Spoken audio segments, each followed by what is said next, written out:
Today's topic that we're going to be going over is classifying rational numbers. And I really like this topic of classifying rational numbers because it not only applies to math, but it also applies to you in your daily life. You see, for you to be able to tell if a number is a whole number, if it's a rational number only, or is it a whole number, an integer, and a rational, here's the key skill that takes. That skill is discernment.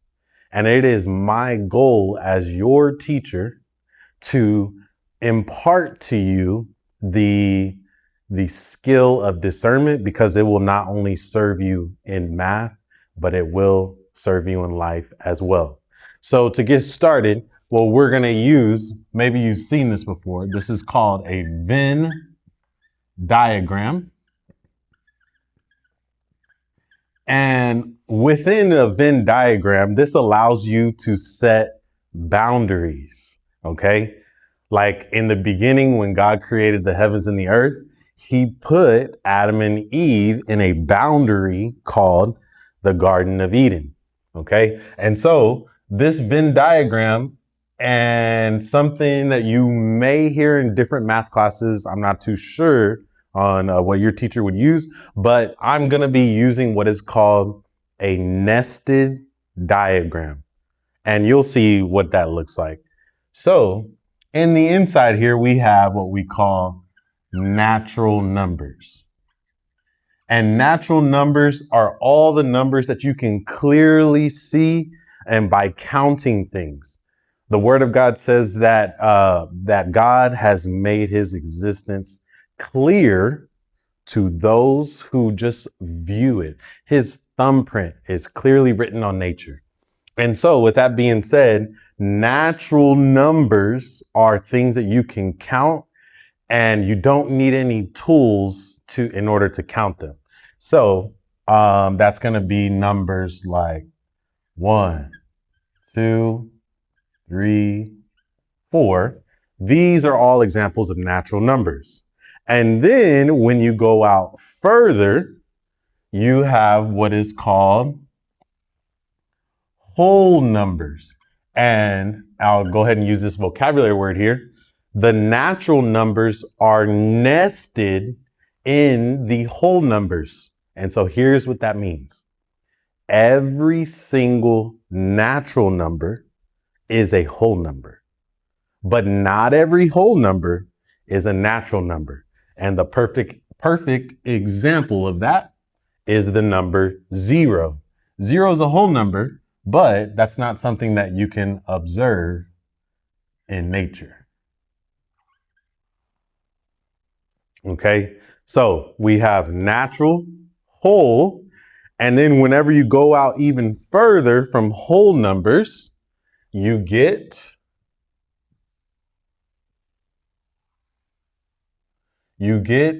integers. Now, quick note on integers. Some students will make this mistake, and you will be one of the few that do not. Some students make the mistake of seeing, oh, this number has a negative on it. It is an integer. And here's what I need you to know. That is not the case. Okay. And so with that being said, you will know that a number is an integer if it's this. If it is a positive whole number, or it's the opposite of a positive whole number. So the opposite of 4 would be -4.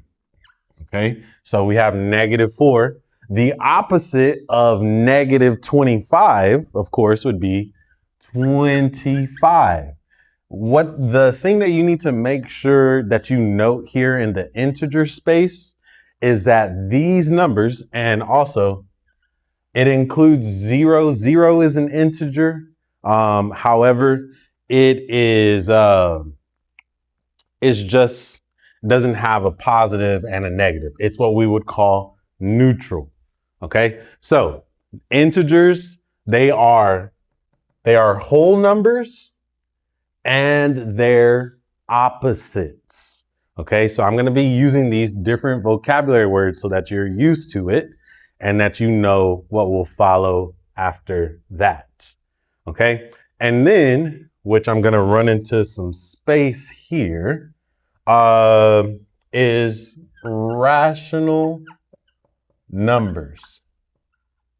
Rational, which let's see if I can get around my words here, something like that. Okay, so rational numbers. Here's what that's an example of. That is an example of 3, -4, 1/5, and say -25/5. Here's what a rational number is. And in fact, this fact of what I'm going to tell you, it is what we use in the advanced maths in order to solve certain problems. So take very good note of this. A rational number is a number that can be written as itself and 1. So for example, 5 is a rational number because we can write it over 1. Sometimes I'll ask my students, how do I turn 5 into a fraction? And they'll say, add 1 to it. It's not add 1, okay? They're still cool, of course.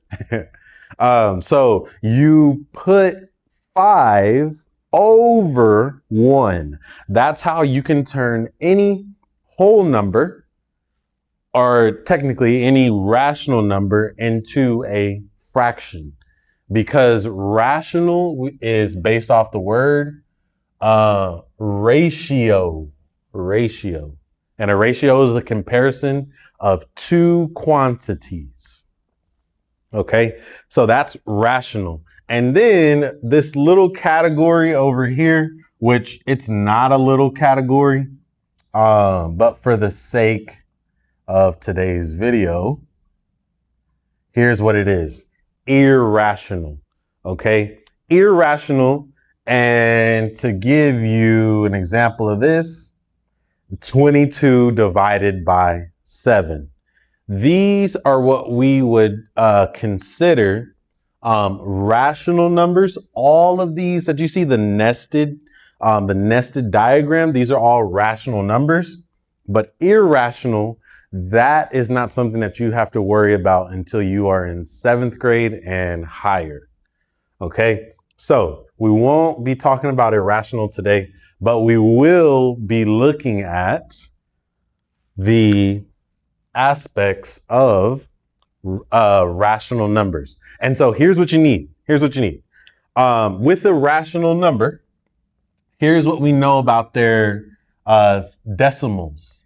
Okay, the decimal behavior. The decimal behavior of a rational number is going to look like this. It could be terminating.